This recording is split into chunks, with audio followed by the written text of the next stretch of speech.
Breaking. Baramati विमानतळाजवळ भीषण विमान अपघात. राज्यावर शोककळा. राज्याच्या राजकारणातून एक अत्यंत धक्कादायक आणि हृदयद्रावक बातमी समोर येत आहे.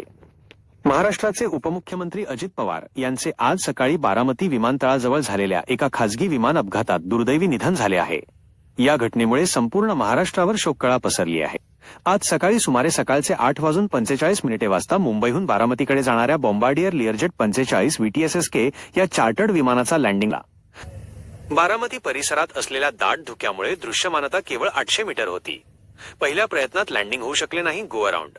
मात्र दुसऱ्या प्रयत्नात वैमानिकाचे नियंत्रण सुटले आणि विमान धावपट्टी ओलांडून खडकावर आदळले. विमान आदळताच मोठा स्फोट झाला आणि विमानाला आग लागली. प्रत्यक्षदर्शींनी दिलेल्या माहितीनुसार विमानाचे 5 मोठे धमाके झाले आणि संपूर्ण विमान जळून खाक झाले. या अपघातात अजित पवार यांच्यासह खालील व्यक्तींचा मृत्यू झाला आहे.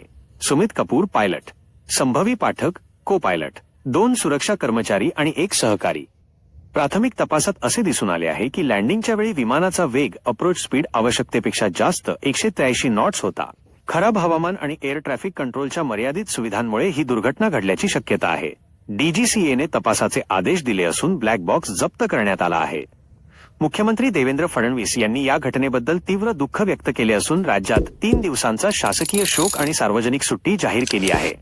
बारामती येथील जिल्हा परिषद निवडणुकीच्या प्रचारासाठी जात असताना ही काळाने झडप घातली.